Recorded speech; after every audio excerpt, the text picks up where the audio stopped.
Stories of Tenali Ramakrishna, Truth and Lie. Tenali Ramakrishna was one of the 8 great scholars who were in the court of Sri Krishna Devaraya. He was liked by one and all in the kingdom. He was talking humorously. People liked his jokes. There were to be discussions on various subjects in the court. There were to be the opportunities for deep thinking. One day, Krishnadevaraya placed a matter before the scholars for discussions. What is the difference between truth and lie? Each one in the court scratched their heads and thought over it. The meaning of truth is entirely different from that of a lie, one scholar said. It's just like the distance between the sky and the earth. Another scholar gave his opinion. The king was not satisfied by any one of the answers. Ramakrishna was silent. Ramakrishna, why are you keeping quiet? Let me hear your opinion. The king said, Oh Lord, I don't think the difference like the distance between the sky and the earth. The king was anxious to know. Tenali Rama replied, O king, the difference between truth and lie is just the distance between the eye and the ear. How? What the eyes see is truth. What the ears is lie. Therefore, the distance between eye and the ear is difference between the truth and lie, isn't it? Krishnadevaraya was pleased to hear the intellectual answer. The audience and the scholars were spellbound. Ramakrishna, what you said is correct, the king said and embraced him. Now we are going to see the next story, The Witness. There lived an innocent man in a village. He had some money. He wanted to go on a pilgrimage. He had to go to a distant place by walk. But he felt that he should not carry huge money as there was the fear of the dacoits. So he left his money with a rich man in the village. But he didn't give the money in his house. He gave it under a banyan tree. He went to the pilgrimage. The rich man thought that his friend would never come back and would die in some place. But the innocent man returned safely after 6 months. He went to the rich man's house and asked him to return his money. Oh, poor man! Have you gone mad after the tour? You are a poor man. How can you keep huge money with me? Is there any witness to prove that you have given me some money before you left on a pilgrimage? The rich man said, Why are you asking like that? I did not give you money under the banyan tree. Please remember and return my money. Get out of here! Don't talk nonsense things. You should know that you are poor.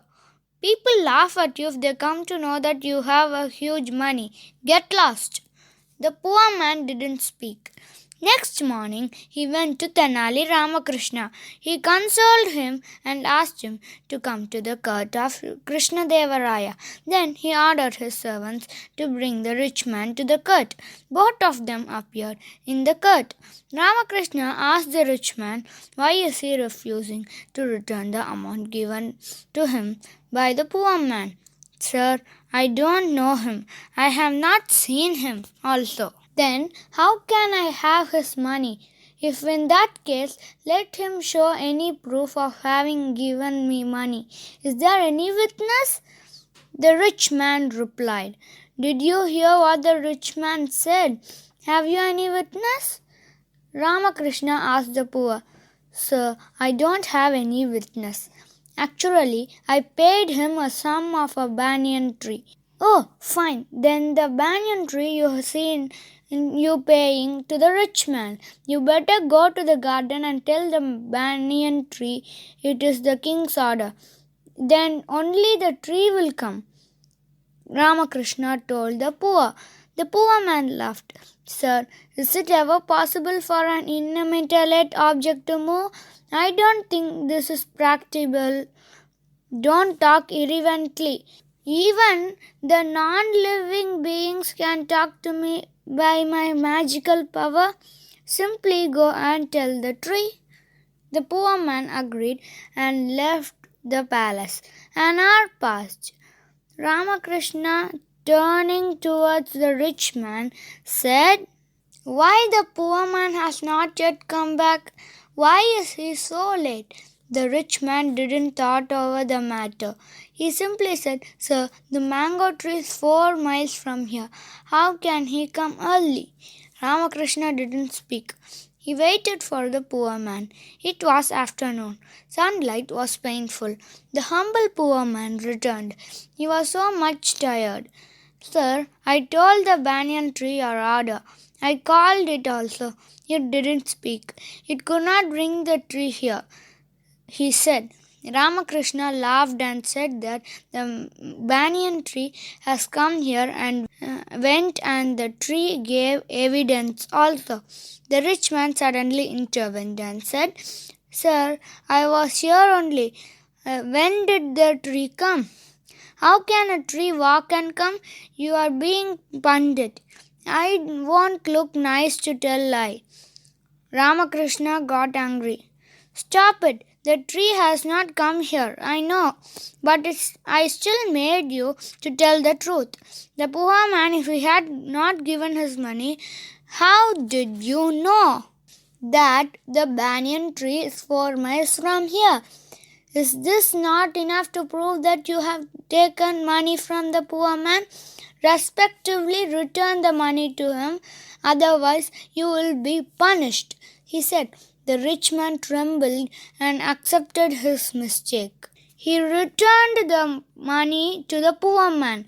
The poor man thanked Tenali Raman for his intelligence. The rich man was imprisoned for a few days. Now let's see the next story. 5 elephants. Once Krishnadevaraya, the king of Vijayanagar Empire, presented 5 elephants to Tenali Rama as a token of appreciation. Ramakrishna was incredible of rearing those elephants. He had no resources to nurture them, but he still accepted the elephants. He could not refuse. Ramakrishna's wife saw the elephants and said, "Dear, have you any sense? Why did you accept these elephants? Can you keep them in a small house? Instead of the elephants, the king, if he would have given us 5 cows, we would have got milk daily. We would have fed our children, isn't it?" Ramakrishna had no interest in returning those elephants. He was not ready to ask the king to give cows in the place of elephants. He was unable to rear those elephants. At last, he decided to offer them to his family deity, the Kalika Devi. He wrote on a forehead of the elephants that they are offered to Kali and let them out. The elephants wandered in the streets of the capital. The people who were kind enough offered them food. Krishnadevaraya got the news. He felt that Ramakrishna has allowed the elephants, which were given as a present to him, but he made them to beg in the streets. He summoned him. Ramakrishna came to the palace along with the elephants. The king enquired him, "Oh Lord, with the good intention you gave me the elephants. I have to protect my family first. How can I nurture these elephants? Suppose I deploy a servant to take care of these elephants with a major salary. How can I pay to the servant? It would be better if you have given me 5 cows in the place of the elephants, so that they yield milk, which would help to feed my children." Ramakrishna replied. The king felt What Ramakrishna is telling is correct. All right, I shall give you 5 cows, that if you allow even them to beg in the streets. The king asked, "No, my lord, I would never like to do that. I have heard that the cows are sacred and the gods and goddesses live in them. I shall rear them carefully. Moreover, every day my children drank their milk, and we remember you forever." Ramakrishna replied. The king presented him 5 cows.